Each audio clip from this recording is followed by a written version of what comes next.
deserve to focus on your mental health. And if that means leaving a job, I think that's what you have to do. Hey guys, my name is Asia, and I just recently quit my job of 5 years without another job lined up. The reason, well, there's many reasons. I wanted to kind of talk about it if you might be thinking of quitting or you're struggling in your job. This video is for you, so keep watching. I quit my job after 5 years. I started working there in November of 2020, and my last day was this previous December before Christmas. So December 23rd was my last day, and I did end up putting in my 2 weeks. I did my 2 weeks. During those 2 weeks, honestly, the last 2 weeks was the hardest part of it all. I thought sending the email to my boss would be the hardest part, but honestly, the hardest part was the 2 weeks of working with people that you're used to seeing all the time. In my case, seeing all of the children that I work with on a daily basis, it was so hard to know that my time there was limited and that I wouldn't really be there much longer. Especially that last week, the last couple days at work, I was a mess. I was crying. It was really hard every time I talked to someone about quitting. I think it is important. If you're thinking that there might be a possibility of you going back to a job, it's always nice to do the full 2 weeks, just so if you do decide to go back one day, then you could. So what I realized especially during those 2 weeks, was you feel a lot of shame, you feel a lot of guilt and regret.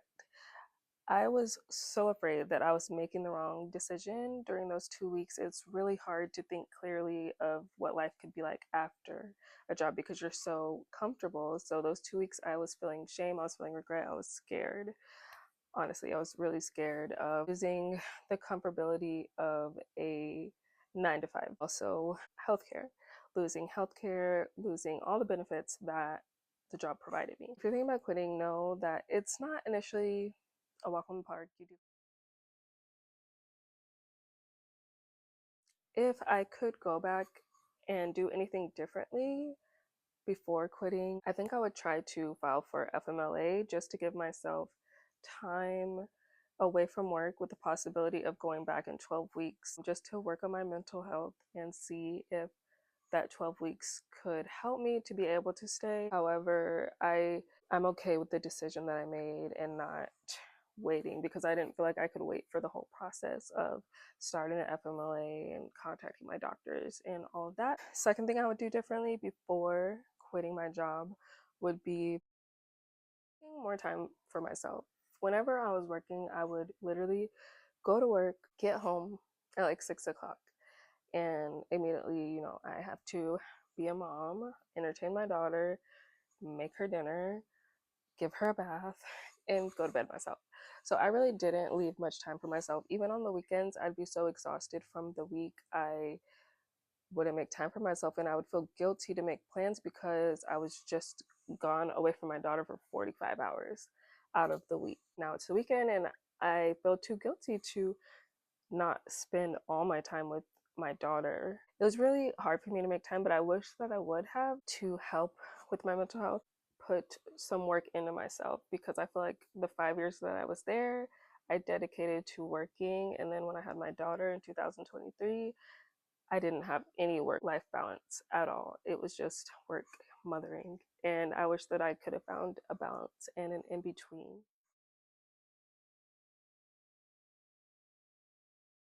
How I knew it was time to leave. I knew it was time to leave because I had been saying that I want to quit for about 3 years. So I had been talking about it. I was like, well, okay, if I save this much money, then I will be able to quit. Okay, I reached that goal. If I to the end of the year and I want to quit, I'll do it. If when my daughter turns 3, I'll do it. But she turns 3 in June, so I would have been putting in another 6 months when I knew that it was really just not good for me. Another reason that I knew it was time to leave was because work was literally taking all of my energy. I would wake up exhausted. I would go to work, I would be exhausted mentally and physically. I feel like it was honestly taking a toll on my health. I was getting headaches. I was extremely fatigued, overwhelmed. I remember, and everybody talks about Sunday scaries. Well, yes, I had Sunday scaries to the point where I would be in tears Monday morning or Sunday night because I just knew that I had to go back to work. It was just draining me. Another reason I knew that it was time to go is because my mental health was taking a hit, getting to a place where it was really dark, and I have not seen myself get that dark. I have dealt with depression for a while, but this low was extremely low, and I knew that I needed time to really take control over my mental health, and I knew I couldn't do that while working 45 hours a week. And lastly, I just knew that what I truly needed at this point in my life was to have some freedom. That, and I always have been this way. I really appreciate time more than anything. I think time is more valuable than money. I could tell deep within me that right now I need time. Right now I need to focus on myself and my daughter and my family and just growing more. I knew that working could not give me that freedom. And lastly, if you were to ask me what is the main reason that I quit, honestly, it's because my mental health. I'm still working on it. That anybody dealing with really bad mental health issues, you should not continue to push yourself past your limits constantly and constantly like I did for years. You deserve to focus on your mental health, and if that means leaving a job, I think that's what you need to prepare. Don't just quit without knowing what you're going to do. Are you going to move back in with your parents? Do you have a savings which will get you, 6 months, a year, however long? Make sure that you are able to take care of your expenses. You have to make sure that you have a plan and not just quit unless you have that support system that allows you to quit, whether it be a roommate or a partner or your parents. So are financially able to do it. And if you're not financially able to do it, make sure you have somebody that you can lean on and that is financially able to help you. For me, I had a savings goal and I passed it. So I was like, okay, it's finally time. I passed my savings goal. I need to do this. Quitting is not all fun. You have a lot of guilt, you have a lot of shame, and it's kind of sad.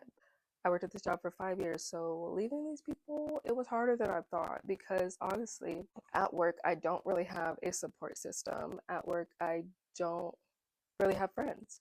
It's okay, I've always kind of been like that. But when you're working somewhere and you don't feel like you fit in or really have a support system at work, a lot of people find their work besties, and I just didn't. I never did while working there, and I didn't feel like I fit in. I didn't feel like I had people there that I could open up to. Okay, guys, well, I feel like I tried to kind of plan this video out a little bit, but hopefully it all made sense.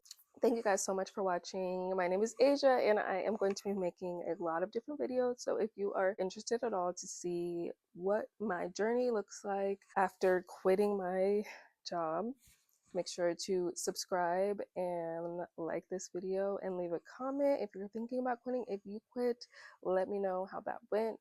I will do an update maybe in like a month on how things are going. So yeah. Bye guys.